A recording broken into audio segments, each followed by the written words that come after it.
Dear student, good morning. हम लोग Raoult law में आगे बढ़ते हैं। राउल्ट लॉ को हमने बताया था, Raoult law for non volatile हमने सोल्यूशन के लिए बात किया था। उसी में हम लोग आगे बढ़ते हैं। हम लोग पढ़ते हैं आज concept of partial vapour pressure. Partial vapour pressure होता क्या है? पार्शियल वेपर प्रेशर को हम लोग बढ़िया से समझने के लिए एक एग्जांपल लेके हम लोग आगे बढ़ते हैं। एग्जांपल लेके आगे बढ़ते हैं। एग्जांपल मीन्स हमने एक सोल्यूशन ले लिया है, जिस सोल्यूशन में हमने दो कंपोनेंट में आपस में मिक्स किया है। कंडीशन क्या है कि दोनों कंपोनेंट आपके वोलेटाइल नेचर के हैं। हो सकता है कोई कम वोलेटाइल हो, कोई कम ज़्यादा वोलेटाइल हो, but both component are volatile in nature. जैसे एग्जांपल है आपका वाटर एंड इथेनॉल। मैंने एक सोल्यूशन बनाया है वाटर एंड इथेनॉल का।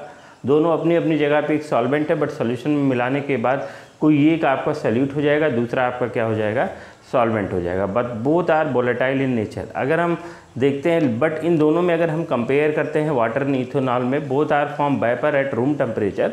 बट अगर हम वाटर और इथेनॉल दोनों को देखते हैं तो हम समझते हैं कि ethanol is much more volatile with compare to water. Reason क्या है?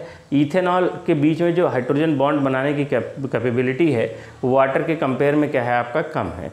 तो अगर आपका कोई भी सब्सटेंस जिसमें दो बातें होनी चाहिए, पहली बात इंटरमॉलिक्यूलर हाइड्रोजन बॉन्डिंग आपका क्या होना चाहिए, वीक होना चाहिए।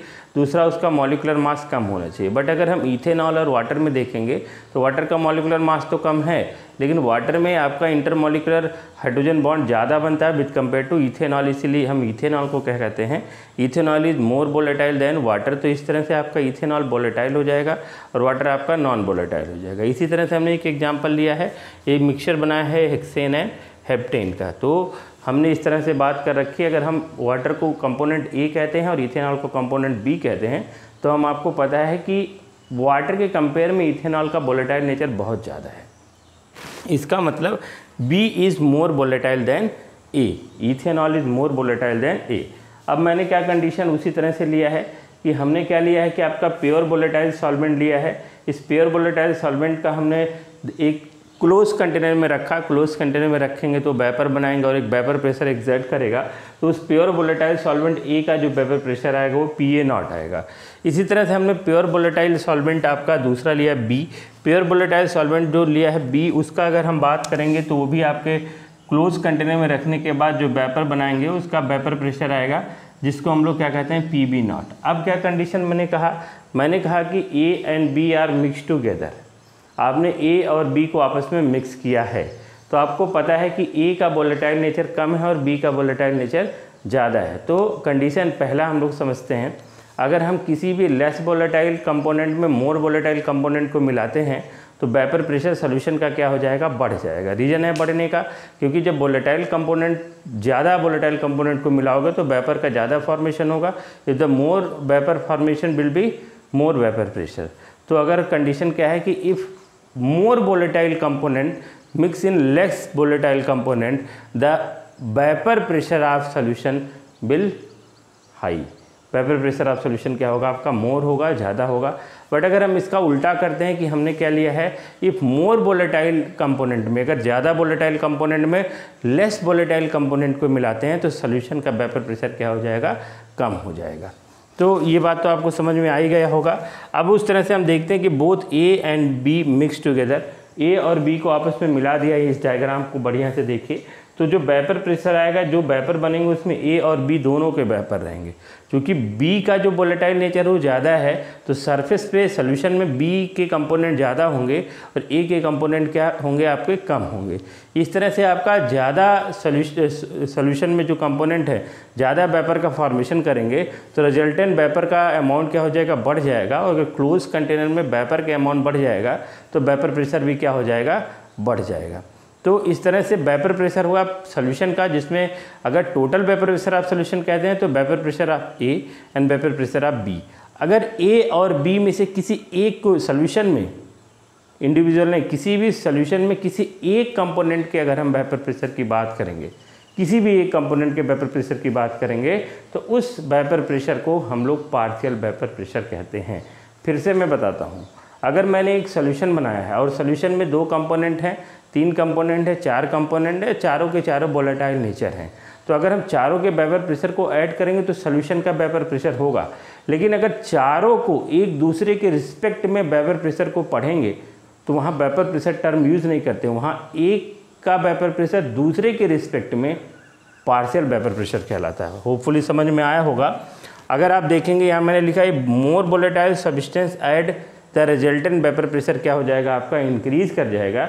If less volatile component add the resultant vapour pressure क्या कर जाएगा आपका, डिक्रीज कर जाएगा। अगर इस कंडीशन में हमें किसी भी, यहाँ देखिए वेपर प्रेशर आप PA0, मतलब PA0 क्या है आपका, ज़्यादा वोलेटाइल, लेस वोलेटाइल है। और इससे अगर हम सोल्यूशन के वेपर प्रेशर की बात करेंगे, या सोल्यूशन का वेपर प्रेशर ज़्यादा होगा या बराबर हो सकता है, लेकिन कभी भी कम नहीं हो सकता है। अगर हम किसी भी एक कंपोनेंट का मोल फ्रैक्शन फाइंड करेंगे, x से जाई A equal to NA/NA + NB, ये हमने आपको पहले भी बता रखा है, फिर भी एक बार फिर से देखते हैं, जाई B equal to NB/NA + NB। और इस तरह से अगर हम पूरे सोल्यूशन का देखेंगे, जाई A + जाई B इज ऑलवेज 1, ये आपको पता है, ये हमेशा 1 होगा। मतलब किसी भी कंपोनेंट का मोल फ्रैक्शन कभी 1 से ज़्यादा नहीं हो सकता है। अगर किसी भी कंपोनेंट का मोल फ्रैक्शन 1 आता है, दैट मीन्स आपके मिक्सचर में केवल वही कंपोनेंट प्रेजेंट है, दूसरा कंपोनेंट प्रेजेंट नहीं है। ये आपका अभी ग्राफिकल रिप्रेजेंटेशन जब देखेंगे तो काफ़ी आपको समझ में आएगा ये बातें, ठीक है ना। तो हमने बताया पार्शियल वेपर प्रेशर, फिर से डिफाइन करते हैं। If in a solution partial vapor pressure always in a solution, partial vapor pressure never explained by individual component। एकदम ये सब बातें आपके दिमाग में अच्छी तरह से होना चाहिए, जो कुछ सुन रहे हो होपफुली आप उसको नोट भी करोगे। ये कंडीशन आपको पता होना चाहिए, partial vapour pressure never explain by individual component. ये आइदर क्लोज कंटेनर और ओपन कंटेनर कुछ भी ले लो, but vapour pressure concept either explain in one component और इन ए मिक्सचर। मिक्सचर में भी हम, सोल्यूशन में भी हम लोग देख सकते हैं वेपर प्रेशर को, और एक कंपोनेंट का भी वेपर प्रेशर देख सकते हैं। लेकिन अगर हम पार्शियल वेपर प्रेशर देखेंगे तो partial vapour pressure only explain by taking a homogeneous mixture. अगर हम एक होमोजीनियस मिक्सचर लेते हैं तो उसी होमोजीनियस मिक्सचर में ही हम पार्शियल वेपर प्रेशर को क्या कर सकते हैं, एक्सप्लेन कर सकते हैं। इस तरह से if in a solution only one component exert pressure is called partial vapour pressure. अगर हमारे सोल्यूशन में कोई एक कंपोनेंट ही प्रेशर एक्सर्ट करता है दूसरे के रिस्पेक्ट में, तो उसके प्रेशर को पार्शियल वेपर प्रेशर कहते हैं। मतलब वही जो वेपर प्रेशर था, मतलब समझिए एक मिक्सचर बनाया, उस मिक्सचर में आपका एक कंपोनेंट ए का है, एक कंपोनेंट बी का। वैसे B is more volatile than A, एक कंडीशन है हमारा, तो बी का वोलेटाइल नेचर ज़्यादा है, ए का वोलेटाइल नेचर कम है। लेकिन बी मैक्सिमम वेपर बना रहा है, लेकिन ए तो ऐसा तो है नहीं कि ए वेपर ही नहीं बना रहा है, ए भी कुछ अमाउंट ऑफ वेपर बना रहा है। तो अगर हम कहेंगे बी सोल्यूशन में बी के वेपर प्रेशर को पार्शियल वेपर प्रेशर कहेंगे, और ए के वेपर प्रेशर को पार्शियल वेपर प्रेशर कहेंगे। मतलब ए और बी को हम वेपर प्रेशर नहीं कहेंगे, ए और बी के वेपर प्रेशर को सोल्यूशन में हम पार्शियल वेपर प्रेशर का टर्म यूज़ करेंगे। तो इस तरह से अगर हम लोग देखते हैं, इसको आप नोट करिए, इसको अगर हम देखते हैं कि हमने यहाँ नोट करते हैं, अगर मैं कहता हूँ कि पार्शियल वेपर प्रेशर को कैसे लिखते हैं, पार्शियल वेपर प्रेशर को हम PA लिखते हैं। अगर PA0 होगा तो वेपर प्रेशर होगा, PB0 होगा तो वेपर प्रेशर होगा, बट PA होगा तो उसको हम लोग पार्शियल वेपर प्रेशर कहते हैं। ये बहुत इंपॉर्टेंट बात है। न्यूमेरिकल में आप लोग हमेशा गलती करते हो कि आपका PA0 क्या है और PA क्या है। PA0 आपका वेपर प्रेशर है और PA आपका पार्शियल वेपर प्रेशर है। और PA0 किसी एक कंपोनेंट का इंडिविजुअल भी हो सकता है, बट PA कभी भी इंडिविजुअल मिक्सचर, इंडिविजुअल कंपोनेंट के बारे में बात नहीं करेंगे। Partial vapour pressure always explain by taking example of any homogeneous mixture. कोई भी होमोजीनियस मिक्सचर लेंगे तो इस सोल्यूशन में जो हमने आपका ए और बी को मिलाया है, अगर हम कहेंगे PA को हम लोग क्या कहेंगे, पार्शियल वेपर प्रेशर ऑफ ए। इस तरह से अगर हम PB इक्वल टू लिखते हैं तो लिखेंगे हम लोग partial vapour pressure of B. ठीक है, आप बताओ बेटा, आपको मैंने क्या बता रखा है ना। आप बताइए, एक मिनट सोचिए, क्या आपने पार्शियल वेपर प्रेशर टर्म कहीं सुना है? बोलो। आपने सुना है डाल्टन पार्शियल प्रेशर, कब सुना है? क्लास 11 में सुना है आपने। कौन से चैप्टर में? स्टेट ऑफ मैटर के चैप्टर में, जहाँ गैसेस स्टेट के बारे में हम लोगों ने पढ़ा था वहाँ पार्शियल वेपर प्रेशर का टर्म सुना था, वहाँ डाल्टन का पार्शियल वेपर प्रेशर का जो कॉन्सेप्ट था उसके बारे में भी हम लोग क्या किए हैं, सुने हैं। तो अगर हम लोग डाल्टन का पार्शियल प्रेशर की बात करेंगे, अगर किसी भी सोल्यूशन के टोटल पार्शियल प्रेशर की बात करेंगे तो partial pressure of A plus partial pressure of B plus partial pressure of C plus partial pressure of N component, मतलब मैंने कोई भी मिक्सचर लिया है उस मिक्सचर में एक एक कंपोनेंट का जो पार्शियल प्रेशर होगा सारे कंपोनेंट के पार्शियल प्रेशर को ऐड कर देंगे तो वही टोटल पार्शियल प्रेशर किसका आ जाएगा, सॉल्यूशन का आ जाएगा। इसी को तो हम लोग कहते हैं Dalton law of partial pressure. Very simple हमने बात की थी। तो अगर हम यहाँ डाल्टन लॉ लगाते हैं तो हम लोग कहेंगे डाल्टन लॉ ऑफ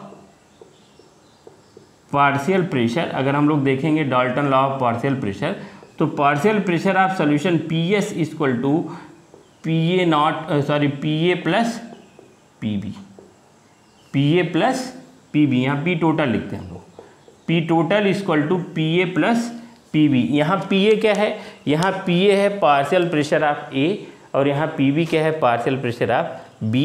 तो अगर आपके सॉल्यूशन में दो कंपोनेंट हैं तो दोनों कंपोनेंट का इंडिविजुअल एक दूसरे के रिस्पेक्ट में हम लोग पार्शियल प्रेशर फाइंड कर लेंगे और दोनों पार्शियल प्रेशर को ऐड करेंगे तो टोटल पार्शियल प्रेशर आ जाएगा। This is the Dalton law of partial pressure. Hopefully इस एग्जाम्पल से, इस पूरे कॉन्सेप्ट से आपको पार्शियल प्रेशर के बारे में समझ में आएगा। तब तक आप इसको नोट करिए। नेक्स्ट लेक्चर में हम लोग राउल्ट लॉ को ही आगे बढ़ाते हुए अगला कॉन्सेप्ट पढ़ेंगे। तब तक के लिए थैंक यू वेरी मच।